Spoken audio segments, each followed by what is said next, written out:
So here's this week's sneaker releases, and the first one up is the Nike Basketball GT Future Fire. This is, I think, a New York versus New York version in terms of this colorway. It has been sort of shown before by Wale on feet. It's supposed to be coming out the 10th of August, but I expect this to be maybe even a New York exclusive in all honesty, but probably going to come out in US first anyway, before it comes out anywhere in sort of the UK and EU. I actually think they're pretty average, even though they've been sort of hyped up quite a lot. And then also we have the Adidas Gazelle collection. This is basically Real Madrid, Liverpool and Manchester United. Quite sort of simple trainers, not anything too spectacular. But again, because of the soccer trend, not that these are made for soccer, I just feel like they'll be popular regardless. And then also we have the UK EU release date of the Air Jordan 10 the Steels, and this is coming out on the 12th of August apparently. Again, expect these to be limited numbers, especially in the UK and EU where the Jordan 10 isn't popular, and you know, even in the US it has a cult following, but it's not very popular in UK and EU, but they are a comfortable pair of sneakers. And then also from Skepta, we've got the Puma Skope BTS Black. This is, you know, I've never tried this pair before. Obviously there was two different other colorways. One was like the kind of brown colorway, and then there was the, I think, the silver or the other sort of black and white pair. Yeah, I mean, looks nice, but it looks more shoe-like than anything else really. I would like to try a pair. I did see these on sale for like pretty much half price. And then also from Adidas we have the Mega Ghostride in white and black metallic silver. So in spite of the, I guess in response to the shocks trend, and you know, there seems to be a bit of a bubble around that one. This one seems to come out for that reason, I suppose, the Mega Ghostride.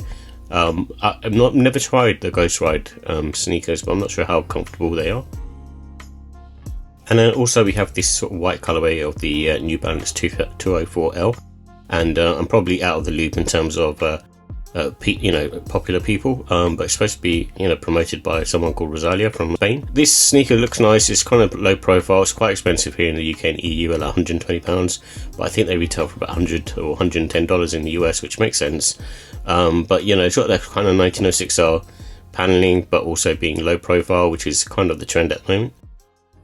And then also we have the AirTech Challenge 2 Pixel Court. This has already been released with a bunch of UK and EU retailers. I'm not sure in the US, but on the sneakers app it's changed from the 9th of August to the 14th of August, and I imagine maybe that's the same in the US. Again, a really nice pair, OG colorway, and look quite funky if I'm honest, and yeah, definitely worth grabbing if you're like the kind of retro style sneakers. And this one's kind of, you know, they've remastered these ones to perfection in my opinion. And then also we have the Air Max 90 Anthracite Black. So this has got like a little mini swoosh on the front. I don't think they're an OG colorway as far as I know, but you know, this colorway does look really nice, and again, it will be popular for back to school time. And then from Salomon we have the XT Whisper Void. I think this is an End exclusive, and you know, it's based on Avocados. So End do like collabs where they're a little bit, I suppose, in terms of the inspiration or the influence, seems to be quite sort of basic, I guess. But yeah, this one's inspired by Avocado, hence the colorway. Yeah, it's pretty cool. I've never tried the XT Whisper, but I imagine they're same as kind of all the other trail shoe models that Salomon have. And then also Adidas have this Adistar Jellyfish coming out. It's supposed to be a collab with Pharrell Williams. I'm not sure about that, but it's a really nice looking sneaker in my opinion. I think my only thing is the technology in this, in terms of underfoot, seems very sort of old school. And obviously it's got the sort of upper, you know, kind of looking like a jellyfish in a kind of inspirational way. But they do look nice, don't get me wrong. I just think the $300 or the £208 price point is just a lot of money for a pair of runners.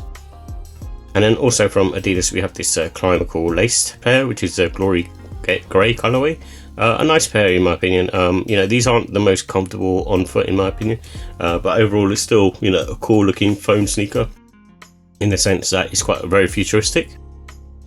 And then also we have the return of the Air Foamposite 1 Cough Drop. This is a nice pair in my opinion. I think they do look really nice. Obviously I would have preferred the triple black colorway that came out a few years back, and I should have probably picked those up on sale, but this is still a nice pair. You know, double stacked Zoom air units in the heel, and then on the forefoot they are comfortable once you get your foot in them and you know, sort of wear them about. They do get more comfortable, and they've got a kind of unique look to them as well.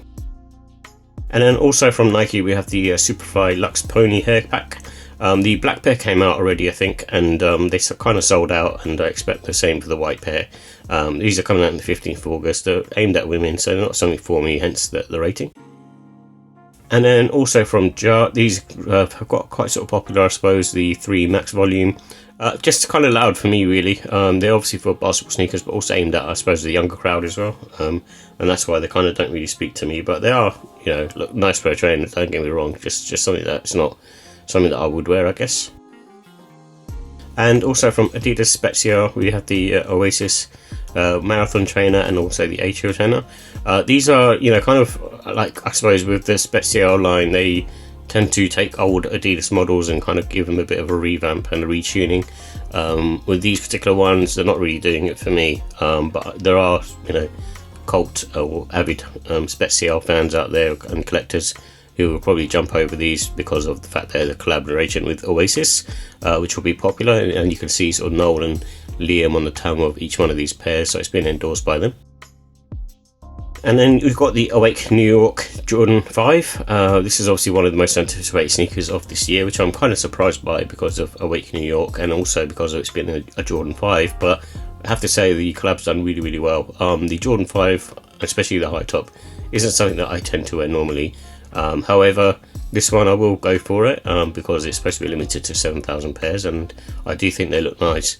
But probably wouldn't be something that I would keep long term, for instance. But yeah, they are very, very nice. And the sneaker of the week for me is going to be the Nigel Sylvester Air Jordan 1 Low OG Better With Time. Obviously I've mentioned these ones a few times. It was one of my anticipated sneakers of this year, and I'll definitely be obviously going for these and seeing if I can pick them up.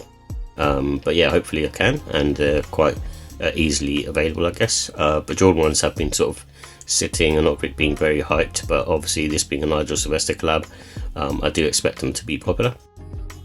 And then lastly we have the Air Jordan 12 French Blue, a nice pair, looking pair should I say. They've retroed a couple of times since Michael Jordan wore them during the Wizards, I think. But yeah, overall a nice pair. I think this one in particular, from what Wear Testers mentioned in the reviews, was that it's using the Blueberry Jordan 12 shape. But again, I think these will be quite limited in numbers, and again, I'm not sure about whether they would like sell out or not because Jordan 12s aren't that popular. But at the same time, you know, the Blueberry sold out quite quickly, so this could be the same. But just to remember, the shape on these aren't that great.